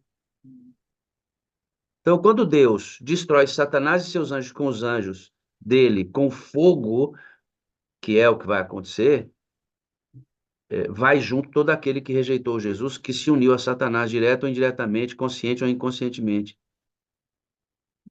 Não numa inconsciência de não saber o que estava fazendo, mas na expressa negação do nome de Deus. Vai ser um ato de amor, entendeu, Suzy? Vai ser um ato de amor. Até Enquanto os ímpios vão se ajoelhar e dizer que justo é o Senhor, né? eles reconhecerão antes disso, eu vou perder a minha vida. O Senhor vai ter que realmente me destruir, porque eu não quis nada. Deus é justo. Até o ímpio que vai sofrer o juízo declarará que Deus é justo. Por isso está demorando um pouquinho mais, que essa taça da maldade humana precisa extrapolar tanto que na hora que Deus agir, ninguém ficará em dúvida da justiça e da bondade de Deus. Até o ímpio mesmo, que estará sendo consumido pela glória de Deus, reconhecerá que o seu juízo é justo, né? Deus não é um carrasco, nunca foi. Deus sempre foi um Deus de amor e justiça. Sempre, sempre será assim. Você diz para mim que compreendeu a importância do evangelismo. Você tem 4.000 folhetos, mandou fazer mais. O que que você quer com esses 4.000 folhetos? Qual é o desejo que tem no seu coração? Como eu vi que eles aceitaram bem o livro do Grande Conflito, né? Da Maria Fernanda, tá, pastor? É da Só Maria para Fernanda. ficar em paz, da escolinha dela que entrou de férias. Mostra, é da escolinha. Lindo, Maria Fernanda, lindo. E os Ela quer trabalhos mostrar. dela também. É também da Maria Fernanda. Parabéns, Maria Fernanda. E aí eu vi que eles aceitaram bem o livro, né? É, e eu gosto de ter material na mão que me aproxima, eu tenho um motivo, né? Para bater na porta, para puxar um assunto. Então eu fico na porta da escola entregando o livro, eu fico buscando ali, né? E aí o livro, eu entendi, vou mostrar. E eu entendi que o folheto é sobre os 10 mandamentos. As pessoas não têm conhecimento da verdade, né? Eu não posso dizer que eles estão perdidos, porque eles não têm o conhecimento da verdade. A plantinha da Maria, tá, pastor? Que ela fez para a mãe, presente de feijão. E aí eu entendi que eles carecem da misericórdia de Deus. Eles merecem ter o conhecimento, né? Então, eu digo, se Deus me mandou para cá, então eu quero que essas... Então, porque Ele quer que, né, as pessoas conheçam dele. E eu acho que, eu vejo assim, que os 10 mandamentos, eu até tenho aqui dentro da minha Bíblia, ele vai ser, assim, uma coisa muito grande, assim, né? Todos quando receberem. É um folheto, né? E aqui tem os 10 mandamentos, e aqui Uhum. tem os 10 mandamentos no Novo Testamento, porque eles acreditam que, que foi abolido, né?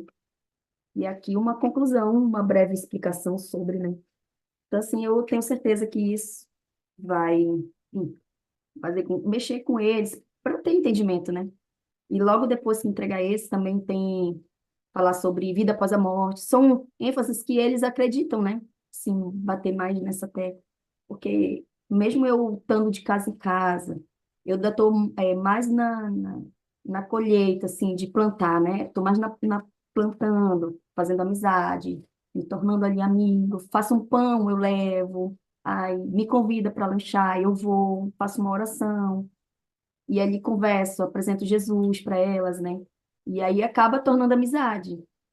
E eu acabo, no final, oferecendo estudo bíblico. Eu não perco a oportunidade. Mesmo que eu vá receber ou não, ou tá bom, eu vou pensar. Mas eu não perco a oportunidade. Para mim, toda oportunidade que eu tenho de ter o contato, falar de Jesus, eu estou oferecendo estudo bíblico. Se você quiser ter, então, eu pedi do pastor várias Bíblias. Pessoas já me pediram Bíblia. Olha, você tem uma Bíblia para me dar? Eu disse, tenho. Eu levo a Bíblia, dou o livro, dou a revista da Vida e Saúde. Então, assim, sempre que eu tenho oportunidade, eu estou A ali. gente percebe que nessa fase, depois que você vem para a sala 57, você tem uma ativação missionária muito forte. Muito Ó, a bom. Mariazinha abrindo janela lá atrás, é normal? Fecha, filho, sai. Salva a Aí, vida, salva a vida da Maria. não pode, sai daí. Bom, Então a gente mas percebe claro, que aqui, né? você, Fecha para mim, por favor. Ela, nossa, ela é bem ativa. não tem problema, a gente vai contornando isso, tranquilo. Ela acordou e fica mais difícil para você. A gente percebe que você sofre uma forte ativação missionária, ao Muito, ponto de você, desejar esse aspecto de entrar em cada casa do seu condomínio, da cidade onde qual é a município, cidade que você mora hoje? Esse município. município. Boa Como é que é o Esperança nome? do Iguaçu, Maria. Boa Esperança de Do Iguaçu, no Paraná. Então, ela pretende, irmãos, entrar em cada casa e distribuir o livro. Você celebrou comigo aqui, Suzy, que uma pessoa aceitou estudar a Bíblia. Quem foi? Como eu lhe falei, né, a gente estava ainda plantando, né? Então, aquela senhora que a minha filha orou com ela na cabeça, uma outra senhora que eu lhe falei também que estava chorando pelo esposo e tudo mais. E nesse dia eu fui no posto de saúde e conheci a Maria brincando com uma coleguinha, achei que ela tinha feito amizade na hora, mas era amiguinha de escola. E aí eu vi ela junto com a mãe dela, eu fui lá e eu disse, opa, mais um, né? E eu fui lá e conheci, peguei o número dela já com a intenção, né, de pregar para ela. E aí a gente começou a ter contato, mandando coisas da igreja, conversando com ela, e, e ela falou assim, olha, eu tenho depressão e tal, né? Então, a minha filha está doente. Aí eu disse assim, eu não vou poder, que eu convidei para fazer o culto de quarta-feira aqui em casa, né? Culto de oração. Ela disse, eu não vou poder ir, mas eu quero que você ore por mim. Aí deu o nome. E ali eu mandei um áudio para ela de oração. E aí foi um trabalho, assim, minucioso com ela, né? Sempre ali, dando assistência. E num dia ela pegou e falou assim, olha, é, no dia que você orou, a minha filha, logo depois, a minha filha levantou e estava bem, ela estava acamada. E para mim, assim, aí ela falando, aí mandou o nome da mãe dela, que estava internada. Aí, quando foi hoje, ela disse assim, olha, eu queria agradecer muito as suas orações. Eu vejo que você é uma mulher de oração, você tem um brilho diferente, sua vestimenta, né, reluz muito a Jesus, tudo. E, e eu estou muito feliz, porque eu comentei uma foto dela, né, que ela estava bem. Aí ela disse assim, eu me fico muito feliz, é uma coisa, assim, diferente que eu sinto quando eu falo com você. E falei umas coisas, né? Falei para ela que tudo glória de Deus, tudo para a honra, glória de Deus, tudo, né? E aí ela falou assim, eu quero até ver com você como é que é os teus horários. se você trabalha, porque eu quero aceitar o estudo bíblico que você me ofereceu, né? Eu quero conhecer mais desse teu Deus, né? Poderoso, porque quando eu estou em oração, pastor, eu falo, Senhor, que eu diminua e o Senhor cresça, né? Que as pessoas saibam que eu estou orando por elas, então mostre o teu poder para elas, né? Porque elas não estão acostumadas com isso. Então mostre o teu poder, né? Para elas. Que elas conheçam que tem um Deus, né? Um céu, que elas podem ir diretamente contigo, né? Assim, já várias pessoas me falaram que coisas, depois que eu orei por elas, né? Deus fez um milagre na vida delas. Então, assim, para mim é Deus mostrando para elas, né, que o poder dele, né? Então, aí ontem ela fechou comigo para ir dar o estudo bíblico com ela lá. Eu vou na casa dela, porque ela tá com depressão e ela disse que sente muito, muita fraqueza ainda, tudo. Suzy, seu adventismo é outro. E eu achei que eu não fosse escolher tão rápido, né? Eu tô com 6 meses aqui. A gente vai combinar o seguinte: à medida que você vai dando estudos aí, e os estudos vão acontecendo, tira a fotinha, manda para a gente, que eu quero registrar a caminhada dos estudos e os possíveis batismos. Pastor, tem um estudo aqui, mostra aí, ó. Gente, a Suzy está nesse estudo aqui, vamos orar por eles. E aí a gente vai mostrando como o evangelismo através de você está acontecendo. Tudo isso, amados, porque a Suzy conhece essa pessoa maravilhosa do Espírito Santo, que ativa o cristianismo da Suzy. A Suzy encontra o caminho. Hoje ela faz evangelismo, ela não precisa de uma data, de um calendário. Muito embora ela esteja ativando a igreja do local, ajudando os irmãos da igreja do local, onde ela está agora, uma bênção na igreja local, como sempre foi, agora muito mais efetivamente. Mas a Suzy, ela depende para evangelismo de uma coisa que está dentro dela, não é de uma data, é algo que está dentro. Pode ter uma data? Pode. Pode ter uma meta? Pode. Mas se não tiver a data, vou parar? Se não tiver a meta, vou parar? Não, porque é dentro. Ó, uma pessoa andando um município com 3.000 pessoas. É uma ativação. Missão, irmãos, é o Espírito de Deus recebido todo dia. Estudo bíblico é uma ferramenta, uma visita é uma ferramenta, a pregação é uma ferramenta, a igreja é uma ferramenta. Missão é você cheio do Espírito. A Suzy descobriu isso e não quer ficar parada mais. Distribuiu livros, agora quer distribuir folhetos e ela prega. É lindo ver como o Espírito move. A gente precisa acreditar, irmãos, que se levarmos a igreja a uma imersão no Espírito, ela será missionária. E temos que abandonar a ideia de levar a igreja para a missão sem ter o Espírito. Isso é ativismo. Eu vou dizer de novo. Nós precisamos acreditar, Sâmia, que ao levar a igreja a uma imersão no Espírito, ela será missionária. E temos que abandonar a igreja, de levar a igreja para a missão, achando que ela se tornará reavivada. Não podemos cometer esse erro. Suzy, para a gente terminar, diz para mim o que a Sala 57 representa para você. E como eu falei, né? A Sala 57 para mim, ela foi, eu digo, foi um professor, né? Foi um pai, né? Que me ensinou ali a caminhar. Eu engatinhava, né? Como eu falei, assim, aqui as pessoas ainda, né, a comunidade aqui, o grupo, né?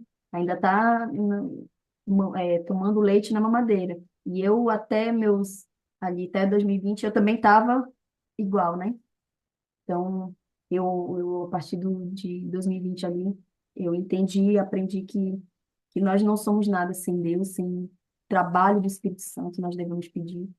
Então, o Sala 57 para mim foi assim um divisor de águas na minha vida, mudou muito, foi assim, nunca vou esquecer, né? Vou chegar no céu e vou querer chegar a ver lá primeiro o pastor Wagner, né?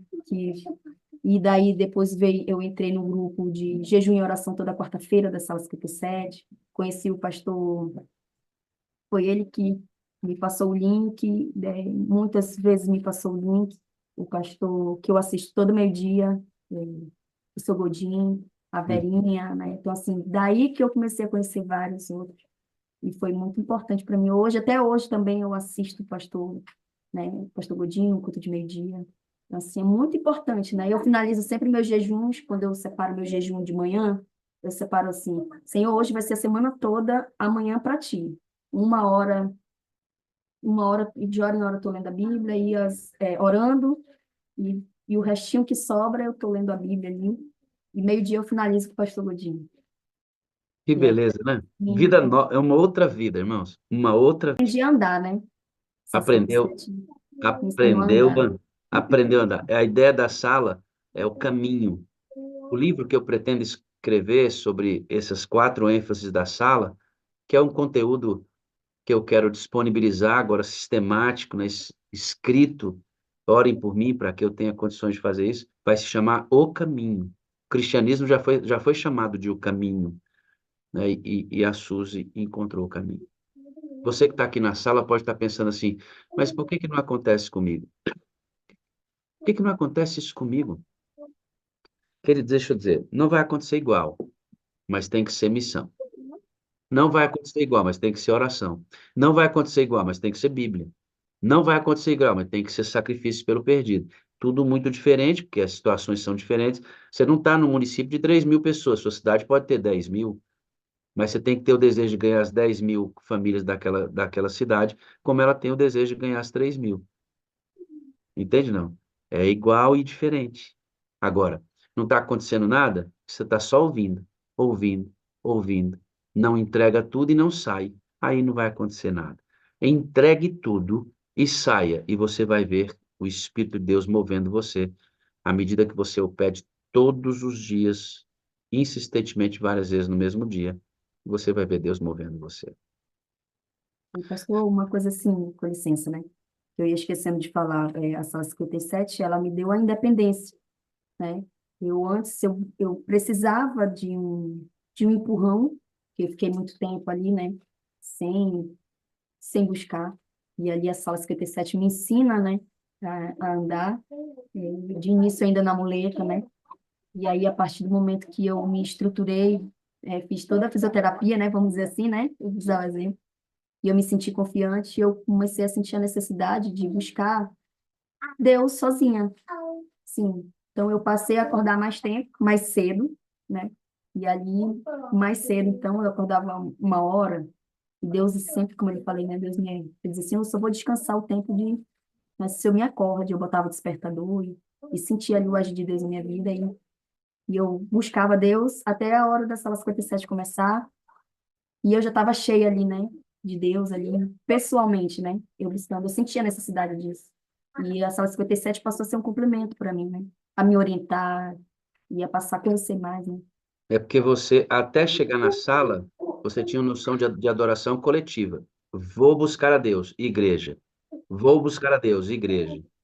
E o Espírito de Deus vai despertar o outro lado da comunhão, que é esse entrar no quarto, fechar a porta e só você e Deus.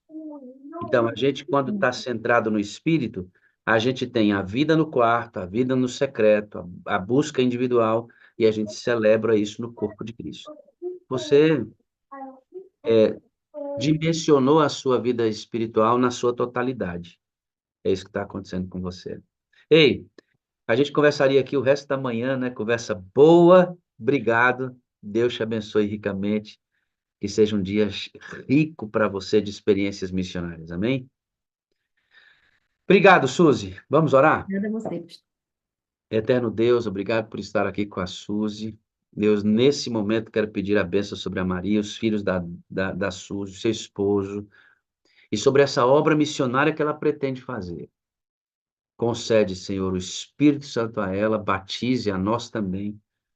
Batize, a Deus, a Verônica Lima. Está fazendo aniversário hoje esse anjinho.